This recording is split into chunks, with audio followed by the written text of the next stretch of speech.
اس وقت جو جنگ ہمارے اوپر مسلط کی گئی ہے، جس نے ہماری تہذیب کو بھی متاثر کیا ہے اور ہمارے عقائد نظریات کے اندر بھی تشکیک پیدا کر دی ہے۔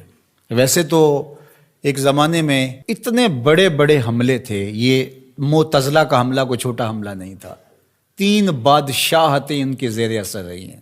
آپ نے یہ کہانیاں پڑھی ہوئی ہیں کہ امام اعظم ابو حنیفہ کی وفات جیل میں ہوئی تھی۔ آپ نے یہ سنا ہے کہ امام احمد بن حنبل کے بدن پر 1 انچ جگہ بھی ایسی نہیں تھی جہاں کوڑے کا نشان موجود نہیں تھا۔ لیکن آج معتزلہ کے نام سے کوئی گروہ، کوئی فرقہ دنیا پہ دکھائی دیتا ہے، انہوں نے اس کا ناطقہ بند کر دیا۔ دلیل سے، عملی قیام سے، جد و جہد سے۔ مرجیہ تھے، لا ادریہ تھے، اندیہ تھے۔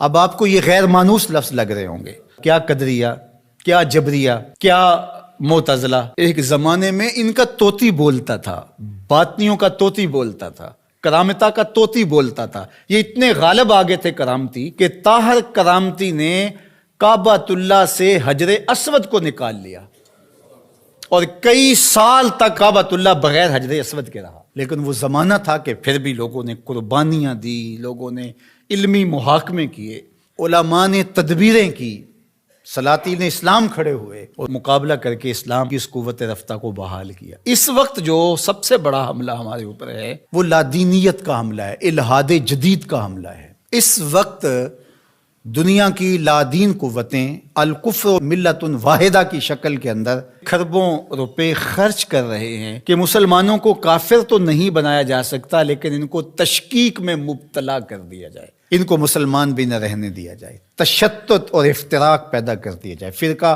واریت کے بیج ان کے اندر بوئے جائیں، یہ باہم دست و گریبان ہو جائے، جغرافیائی تقسیمات پر ان کا یقین ایمان کی حد تک چلا جائے۔ عجم اور عرب کی لڑائی پر 2 ممالک کو آپس میں کھڑا کر دیا گیا اور یہ جتنے فسادات مشرق وسطیٰ میں ہوئے ہیں، مسلم کش ہو گیا، ایک دوسرے کو مارنے لگے، لسانی بنیادوں پر، فرقہ وارانہ بنیادوں پر، قتل عام ہوا، مسلمان کا خون پانی سے بھی سستا ہو کر کے بہا۔ اور جنگیں جو بھی لڑی جاتی ہیں مفاد کی عالمی طاقتیں اسی خطے میں لڑتی ہیں۔ یورپ میں کوئی جنگ نہیں لڑی جا رہی، عالمی طاقتوں کا بازیچہ بن کے ہم رہ گئے ہیں۔ ہم کب شعور کی آنکھ کھولیں گے؟ کب ہم بالغ ہوں گے؟ کب بڑے ہوں گے؟ اور اس وقت الحاد جدید کا فتنہ جو ہے وہ سر چڑھ کے بول رہا ہے، اور ان کا سب سے بڑا وار اقلیت پسندی کا نعرہ لگاتے ہیں کہ جو چیز ہے جی اس کو عقل ہی نہیں مانتی تو ہم کس طرح تسلیم کریں۔ اور اس میں سب سے بڑا حملہ جو ہے ان کا معجزے پر ہے۔ جو کہتے ہیں کہ معجزہ جو ہے یہ نہیں ہوتا، وہی پر حملہ ہے، چونکہ یہ بنیادوں کو ڈھا دیا جائے گا تو عمارت خود بخود گر جائے گی نیچے۔ جب وہی کو کمزور کر دے، اس تصور کو دھندلا کر دیا جائے گا، تو کہتے ہیں وہی ممکن نہیں ہے کہ یہ خلاف عقل ہے۔ دنیا کی کتنی چیزیں ہیں جو انسانی عقل میں ابھی تک نہیں آئیں۔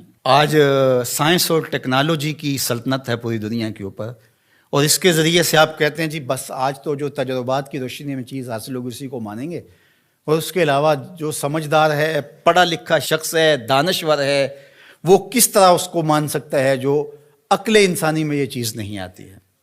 جبکہ یہ خود ہی مانتے ہیں کہ انسانی عقل ابھی تک 5% یا 6% استعمال ہوئی ہے، باقی 94-95% انسانی عقل سے بھی اتنا کام نہیں لیا گیا، ابھی سپیر پڑی ہوئی ہے۔ اور وہ دعویٰ کر رہا ہے پیغمبروں پر ہونے والی وحی پر اور وہ معجزات پر۔ اللہ اکبر! جبکہ بہت ساری ایسی چیزیں ہیں جو معجزات کی دنیا کی مسلمہ ہیں اور انسانی تاریخ اس کا انکار نہیں کرتی، جس میں حضرت عیسیٰ علیہ السلام کی بغیر باپ کے ولادت ہے، اور آج دنیا کے لوگ اس بات کو مانتے ہیں۔ اب مجھے بتایا جائے کیا عقل انسانی اس کو قبول کرتی ہے؟ لیکن دنیا مان رہی ہے۔ فرعون کی باڈی کے بارے میں سورہ یونس کے اندر اللہ تعالیٰ نے ارشاد فرمایا کہ ہم نے اس کی لاش کو لوگوں کی عبرت کے لیے باقی رکھا ہوا ہے۔ اگر فرعون کی لاش نہ ملتی تو آج یہ لوگ اچھل رہے ہوتے کہ کیسے ہو سکتا ہے، یہ قرآن نے ویسے ہی کہہ دیا۔ اس پہ شور و غل، یہ 2 نمبر جعلی دانشور، وہ کہتے ہیں عقلیت تسلیم نہیں کرتی، عقل نہیں مانتی، لہٰذا ہم نہیں مانتے کہ فرعون کی باڈی محفوظ ہوگی۔ پانی میں کس طرح محفوظ رہ سکتی ہے؟ مچھلیاں نوچ کے کھا گئی ہوں گی اس کو۔